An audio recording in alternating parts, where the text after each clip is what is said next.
Solar లో ఎన్ని years నుంచి ఉన్నారు? మీ టోటల్ ఎక్స్పీరియన్స్ ఎంత దీనిలో? నా పర్సనల్ ఎక్స్పీరియన్స్ వచ్చేసి 23 ఇయర్స్ అండి. 23 ఇయర్స్. ఓకే. నేను జాబ్ చేస్తున్నవాడిని అంతకుముందు. ఆహా. నేను 2020లో నేను ఓన్ గా accounting solar energy private limited start చేస్తాం.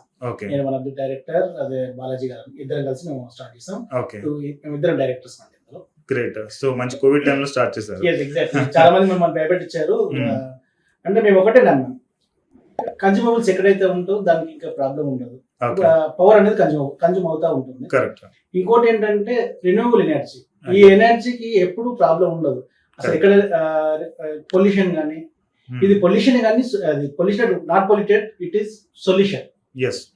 ఈ సొల్యూషన్ ఉన్నదాన్ని మనం మార్కెట్ లో తీసుకెళ్తే మనమే కొత్తగా క్రియేట్ చేయాల్సిన అవసరం లేదు. Already established technology, everything is established.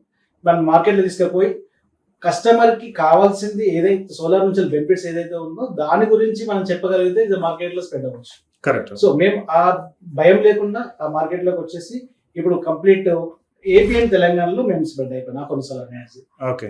So మీలాగా ఇంకా ఎన్ని కంపెనీస్ ఉండొచ్చు ఈ సోలార్ రిలేటెడ్? చాలా ఉన్నాయండి. ఇప్పుడు ఈ మధ్య మన పిఎం గారు అనౌన్స్ చేసిన తర్వాత, పిఎం సూర్య గారు అనేది ఒకటి అనౌన్స్ చేశారు సబ్సిడీ స్కీమ్. ఆ తర్వాత చాలా మంది సోలార్ లో ఏదో ఉంది, ఏదో చేద్దాము అనేది చాలా కంపెనీస్ వస్తున్నాయి. బట్ ఏమి తెలియని వాళ్ళు కూడా, నేను చాలా బాధేస్తున్నా ఒక్కోసారి, ఏం తెలియకుండా సోలార్ పెట్టేసి అక్కడ నుంచి పారిపోవడం, ప్రాబ్లం రాగానే పారిపోవడం, అలాంటివి చాలా జరుగుతున్నాయి. ఏంటంటే ఎండ్ ఆఫ్ ది కస్టమర్ కి ఎవరు పర్ఫెక్ట్ ఎవరు అన్నది తెలియదు. ఇప్పుడు కస్టమర్ కి మీరే ఎగ్జాంపుల్ చెప్తున్నాను, మీరున్నారు, మీకు సోలార్ రిక్వైర్మెంట్ ఉంది, 4 మాటలు చెప్పేసి సార్ ఓకే ప్రైస్ అందరికంటే తక్కువ వస్తుంది, 5 రూపీస్ తక్కువ వస్తుంది, 10 రూపీస్ తక్కువ వస్తుంది, మనం పెట్టే చేసుకుందాం, 25 years వారంటీ కదా, ఎవ్రీబడీస్ అదే సేమ్ చెప్తున్నారు, వారంటీ 25 years వారంటీ చెప్తున్నారు. కానీ అందులో మిడ్ టైంలో ప్రాబ్లమ్స్ వస్తుంటాయి, చిన్న చిన్న ప్రాబ్లమ్స్ వస్తుంది. దాన్ని ఎలా రెక్టిఫై చేయాలి, దాన్ని ఎలా మనం ఓవర్కమ్ చేయాలి, దాన్ని ఎలా సాల్వ్ చేయాలి అనేది సీనియర్స్ కి మాత్రమే తెలుస్తుంది, కొంతమంది పీపుల్స్ కే తెలుస్తుంది. కానీ ఇప్పుడు కొత్త వచ్చిన వాళ్ళకి తెలియదు. అది కొంచెం బాధేస్తుంది అదొక్క విషయంలో. మేము ఇవన్నీ చూసామండి 2019, 2018 ఆ టైంలో మేము కంపెనీ పెట్టక ముందు మేము చాలా మంది వేరే వాళ్ళు పెట్టిన దాంట్లో మాకు కాల్స్ వచ్చేవి. సార్ ఈ ప్రాబ్లం ఉంది, మేము లాస్ట్ 2 years నుంచి పెట్టాము, 1 year నుంచి పెట్టాము, మాకు ప్రాబ్లం వస్తుంది, కొంచెం అతను కాల్ ఆన్సర్ చేయలేకపోతున్నారు, మీరు ఏమన్నా సర్వీస్ ఛార్జ్ ఇస్తాం, మేము ఎంత బేర్ చేస్తాం, మాకు సాల్వ్ చేయండి అని. ఇవన్నీ మేము బాగా 3-4 years అనాలిసిస్ చేసిన తర్వాత మేజర్ కాజ్ ఎక్కడ ఉందండి, సర్వీస్ ఓరియంటెడ్. సర్వీస్ మనం చేయగలిగితే డెఫినెట్ మన మార్కెట్ లో నిలబడగలుగుతాం. మేము ఈ పాయింట్ ఆఫ్ వ్యూ లో మేము అకౌంట్ సోలార్ పెట్టాము. ఓన్లీ ఈ ఒక్క కాజ్ దిగించాము. సర్వీస్ మనం installations and everything, supply and installation ఎవరైనా చేయొచ్చు. కరెక్ట్. ఆఫ్టర్ దట్ సేల్స్ చేసామా పెట్టామా వెళ్ళిపోవడమా కాదు కదా ఇంపార్టెంట్. ఆ తర్వాత 25 years మనం లైఫ్ ఇస్తున్నాము, మనతో అతని రిలేషన్ కూడా ఇంపార్టెంట్. ఆ రిలేషన్ కంటిన్యూ 25 years అతనికి సర్వీస్ చేయాలి. ఆ సర్వీస్ చేయాలి అంటే దానికి అంత ఈజీ కదండి, దానికి డిసిప్లిన్ చాలా ఇంపార్టెంట్. ఆ డిసిప్లిన్స్ లేకుండా మనం మార్కెట్ చేయలేము, ఆ సర్వీస్ ఇవ్వలేము. చాలా డిసిప్లిన్ తో కూడుకున్న పని. బట్ మార్జిన్స్ పక్కన పెట్టేసి సర్వీస్ ఓరియంటెడ్ మేము బాగా ఫోకస్ చేస్తున్నాం. మమ్మల్ని చాలా మంది డాక్టర్ అకౌంటింగ్ అని పిలుస్తుంటారు. అండ్ ఇక్కడ మీరు చూసుకుంటే గనక not only solar, any kind of a business, majority ఏంటంటే incompetent people without experience, they starting things and they leave. Start చేస్తారు ఒక మోటివేషన్ తోటి, బట్ దానిలో ప్రాబ్లమ్స్ వచ్చి, అంటే బిజినెస్ అంటేనే మనకు ప్రాబ్లమ్స్ ఉంటాయి, ప్రాబ్లమ్స్ ని ఫేస్ చేసి కంటిన్యూ చేయడం అనేది చాలా చాలా డిఫికల్ట్. సో మీరు ఇక్కడ ఏదైనా ఇలాంటి 25 years, 10 years, ఈవెన్ మా సర్వీసెస్ కూడా 30 years అని మేము చెప్తాం, financial consultant. So if you don't, అంటే వాళ్ళ మీద రీసెర్చ్ ఏం చేయకుండా డైరెక్ట్ వెళ్ళిపోయి కొనేసి తక్కువ రేటుకి వస్తుందని చెప్పి, మా దానికి అయితే ఫ్రీ అడ్వైజ్ అని అంటారు, మీ దానికి చీప్ మేబీ ఆ టైప్ లో ఉండొచ్చు. సో ఈ టైప్ లో వెళ్ళిపోతే కనుక మెజారిటీ టైమ్స్ మళ్ళీ మనం ఇంకా ఎక్కువ స్ట్రగుల్ అవ్వాల్సి వస్తుంది. That I understood.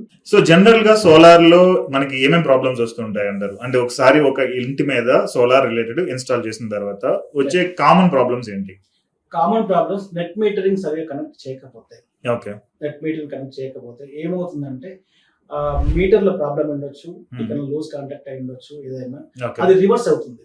ఇప్పుడు ఎగ్జాంపుల్ సోలార్ పెట్టాము, సోలార్ పెట్టిన తర్వాత రివర్స్ కనెక్షన్ ఇచ్చారు అనుకోండి, ఇది సోలార్ ఎక్స్పోర్ట్ అవ్వాల్సింది ఇది లోడ్ కింద కన్వర్ట్ అవుతుంది. ఏమన్నా 5,000 రూపీస్ మనకు కరెంట్ బిల్ వస్తుంది అనుకుందాం ఎగ్జాంపుల్. ఓకే. అది రివర్స్ అయినప్పుడు ఏమవుతుంది 10,000 రూపీస్ అవుతుంది కరెంట్ బిల్. ఏంటంటే ఆల్రెడీ ఎగ్జిస్టింగ్ మన 5 కిలోవాట్ లోడ్ ఉంది ఇంట్లో, మళ్ళీ 5 కిలోవాట్ సోలార్ లోడ్ అయిపోతుంది. ఓకే. అది తీసేసుకుంటుంది. ఏమవుతుందంటే ఎలక్ట్రానిక్స్ మూవ్మెంట్ అనేది మూవ్మెంట్ అవుతా ఉండాలి. ఓకే. ఎక్కువ దాని వేవ్ ఎక్కుతా ఉంటుంది. ఎక్కడ మూవ్మెంట్ లేనప్పుడు ఏమవుతుంది అది లోడ్ కింద కన్వర్ట్ అవుతుంది ఆటోమేటిక్. ఓకే. బ్యాకింగ్ ఎక్కువ తీసుకొని పవర్ కన్జంప్షన్ పెరిగిపోయి అప్పుడు మీకు 5,000 రావాల్సింది 10,000 రూపీస్. 10,000. ఇది చాలా మేజర్ మిస్టేక్స్ చేస్తా ఉన్నారు చాలా మంది. ఓకే. యూజువల్ గా ఇలాంటి వాటికి సెన్సార్స్ ఉంటాయి కదా, అంటే ఇన్ కేస్ బ్యాక్ వెళ్తుంది ఇలా ఈ టైప్ లో కన్సంప్షన్ ఎక్కువ ఉంటున్నప్పుడు సెన్సార్స్ ఏమైనా ఉంటాయి, మనం అలాంటివి ఏమైనా ఇన్స్టాల్ చేస్తున్నామా? నో అది కాదండి. ఏంటంటే ఇది వన్ వే ఉంటుంది. ఇంకా డిఫరెన్స్ వోల్టేజ్ ఎప్పుడైతే ఇన్వర్టర్ వస్తుందో డిఫరెన్స్ వోల్టేజ్ రాగానే ఆటోమేటిక్ గా అది మనకు తెలియకుండానే రివర్స్ ఫార్వర్డ్ అవుతూ ఉంటుంది. ఓకే. ఫార్వర్డ్ దీనికి సెన్సార్ అనేది పెట్టాం అనుకోండి, అది ఎక్కడ ఫ్లో అవుతూనే ఉంటుంది ఎలక్ట్రానిక్స్. ఓకే. కరెంట్ అనేది ఫ్లో అవుతూనే ఉంటుంది. ఎక్కడ ఫ్లో అవుతుంది ఎలా సెన్సార్ కట్అప్ చేయలేదు. ఓకే. ఓకే. సో అది సెన్సార్ పెట్టడానికి లేదు, ఓకే. కంప్లీట్ గా ఫ్లో అవుతా ఉంటుంది. కాబట్టి మనమే ఫైండ్ అవుట్ చేయాలి, ఫైండ్ అవుట్ చేసి ప్రాపర్ ఇన్స్టాలేషన్ చేయాలి. ఓకే. సో చేసినప్పుడే అది ప్రాపర్ గా రన్ అవుతూ ఉంటుంది. ఇన్వర్టర్ లో ప్రాబ్లమ్స్ వస్తూ ఉంటాయి. ఇన్వర్టర్ లో ప్రాబ్లమ్స్ ఏం వస్తూ ఉంటాయి అంటే ఎక్కువ చూపిస్తూ ఉంటారు. ఓకే. జనరేషన్ ఎక్కువ చూపిస్తూ ఉంటారు. అసలు జనరేషన్ అవ్వచ్చు అంటారు. ఒక్కొక్క స్ట్రింగ్ కనెక్ట్ అవుతుంది, స్ట్రింగ్ లో ఉంటాయి దాంట్లో. ఆ స్ట్రింగ్ కనెక్ట్ అయినప్పుడు ఒక స్ట్రింగ్ కనెక్ట్ అవుతుంది, ఒక స్ట్రింగ్ కనెక్ట్ అవుతుంది. 2 స్ట్రింగ్స్ ఇస్తే ఒక స్ట్రింగ్ కనెక్ట్ అయినప్పుడు ఇన్వర్టర్ ఆన్ లో ఉంటుంది, మనకు తెలియదు దాంట్లో. అది ఏమవుతుందంటే 50% జనరేషన్ అవుతుంది. ఓకే. ఇంకా 50% ఐడియల్ గా ఉండిపోతుంది, వేస్ట్ అయిపోతుంది. సో దాన్ని ఫైండ్ అవుట్ చేసి ప్రాపర్ కనెక్షన్ చేసేటప్పుడే ప్రాపర్ గా చూడాలి. ఎవ్రీ డే దాన్ని మానిటరింగ్ చేసుకుంటున్నారు. ఇప్పుడు మీ ఇంట్లో పెట్టాము అనుకోండి, ఎగ్జాంపుల్ మీరే ఇన్స్టాలేషన్ చేసుకున్నారు, ఎన్ని రోజులు మీరు ఫాలో అప్ చేసి దాన్ని మానిటరింగ్ చేసుకుంటారు.